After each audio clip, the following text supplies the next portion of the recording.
வணக்கம் நண்பர்களே, ஒரு சிறிய தாமதத்துக்கு பிறகு ஒரு புதிய காணொலி மூலம் உங்களை சந்திக்கின்றேன்.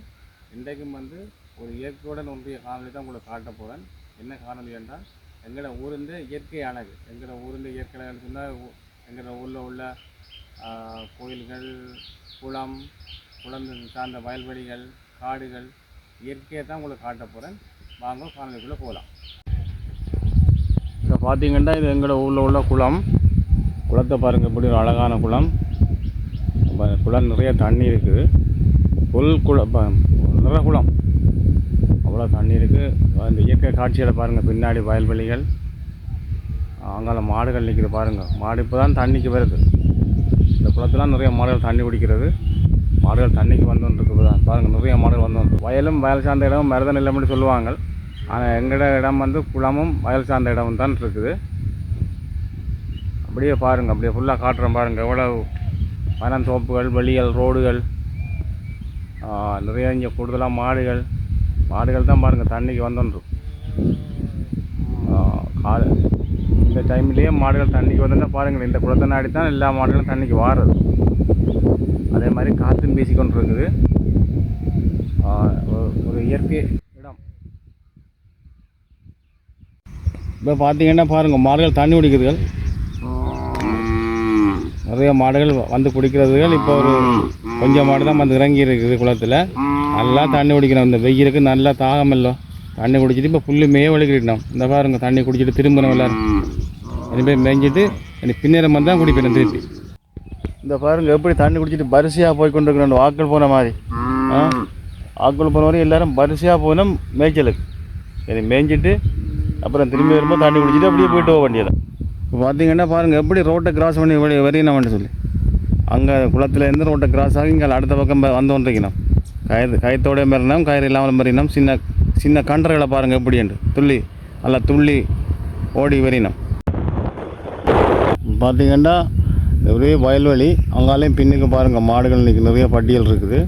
அங்கால பின்னுக்கு ஒரே பனந்தோப்புகளும் வயல்களும். அந்த பனந்தோப்பு அங்கால தான் வீடுகள் இருக்குது. இது வயல்வெளியான இடத்துல நாங்கள் நிற்கிறோம். இப்போ வயல்வெளியும் மரங்களும் தான் இருக்குது. இதுக்குள்ளே பார்த்திங்கன்னா இது எங்களோட ஊரில் உள்ள காளி கோயில். இதுவும் குளத்தில் ஒரு கரையில் தான் இருக்குது. இப்போ இந்த கோயில் கட்டுப்பட்டு ஒன்று இருக்குது.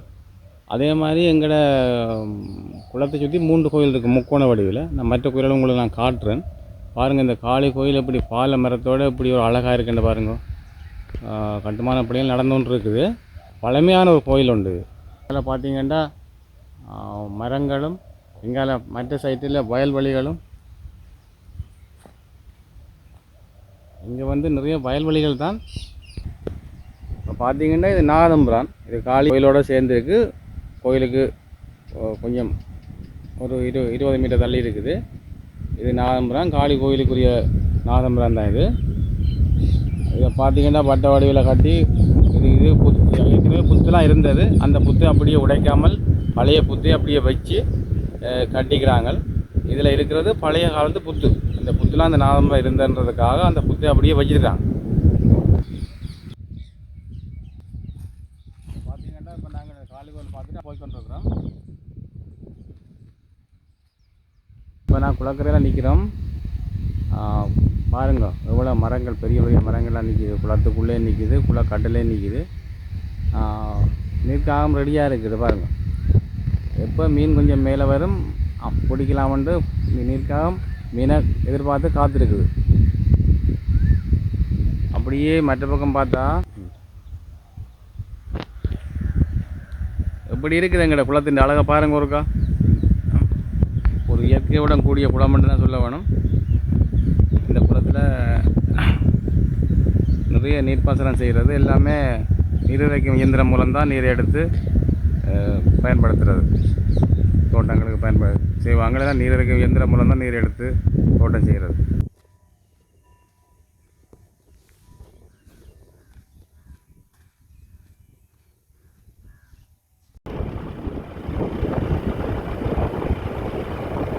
பார்த்திங்கன்னா இது எங்கள் ஊரில் உள்ள முருகன் கோயில்.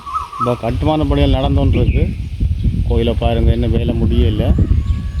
கட்டுமான பணி என்று சொன்னால் கோயிலை முழுசாக கட்டுமான பணி, அதாவது பழைய கோயிலெல்லாம் அகற்றி போட்டு புதுசாக கட்டுறாங்க கோயில். இது புதிதாக கட்டின கோயில் தான், இன்னும் வேலை முடியலை கோயில். கோயிலை பாருங்கள் இருக்கா, மணிக்கூட்டு கோபுரம் வேலை முடிஞ்சுது. கொஞ்சம் கொஞ்சம் வேலைகள் கிடக்கு. 90% வேலை முடிஞ்சுது, இன்னும் ஒரு 10% வேலைகள் கிடக்குது. பார்த்திங்கன்னா இது முருகன் கோயிலில் வாசலில் பாருங்கள் சிவன் இருக்குது. சிவனை கண்டு தான் உள்ள கோயிலுக்கு வர வேணும்.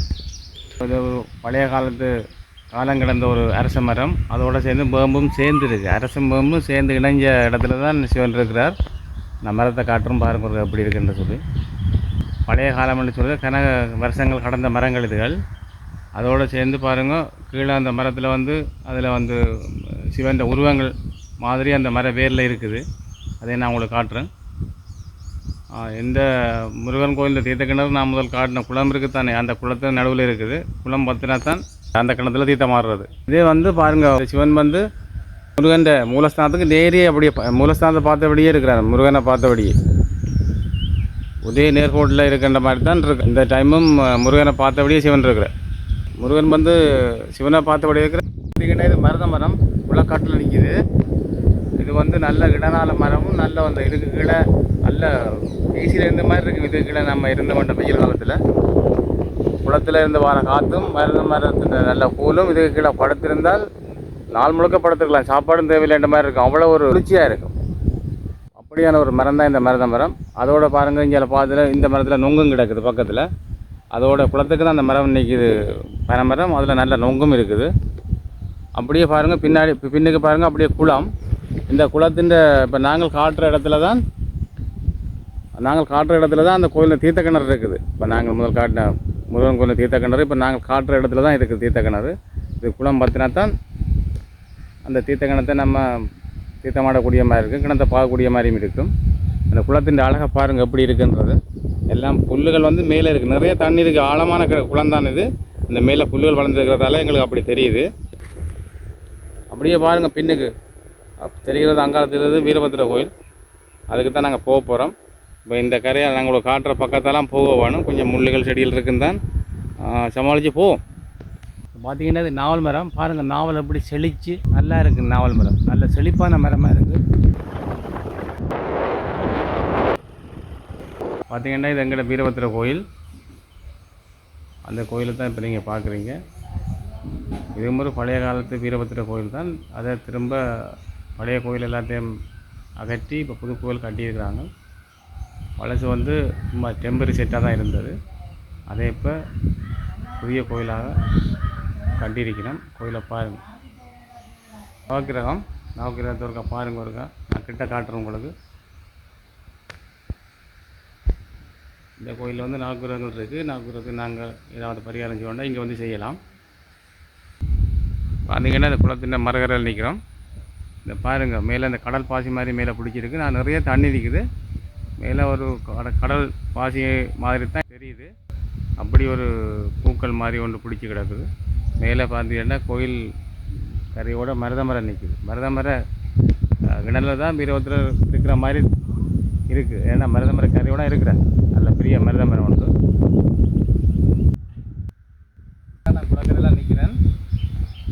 இந்த குளம் வந்து இந்த குளத்தில் தான் நிறைய விவசாயம் செய்கிறது. விவசாயம் வந்து நீர் இறைக்கும் இயந்திரம் மூலம் தான் நீரை எடுத்து விவசாயம் செய்கிறது. அதை நாங்களும் செய்கிறோம். அதே மாதிரி மற்ற தாக்கள்லாம் செய்கிறாங்க. குளத்தில் நீர் இருக்கு மட்டும் விவசாயம் செய்யலாம். நீர் வற்றினால் விவசாயம் அந்தளவு வேண்டதான் நம்ம கருதி கொள்ள வேணும். முடிஞ்ச அளவுக்கு இயற்கை காட்சிகள் உங்களுக்கு காட்டியிருக்கிறேன். இன்னும் அடுத்த கூடுதலாக இயற்கையான காட்சிகள் உங்களுக்கு நான் காட்டுவேன். இப்போ இத்துடன் இந்த காணொலியை முடித்துக் கொள்கின்றேன். மீண்டும் ஒரு புதிய காணொலியில் உங்களை சந்திக்கின்றேன்.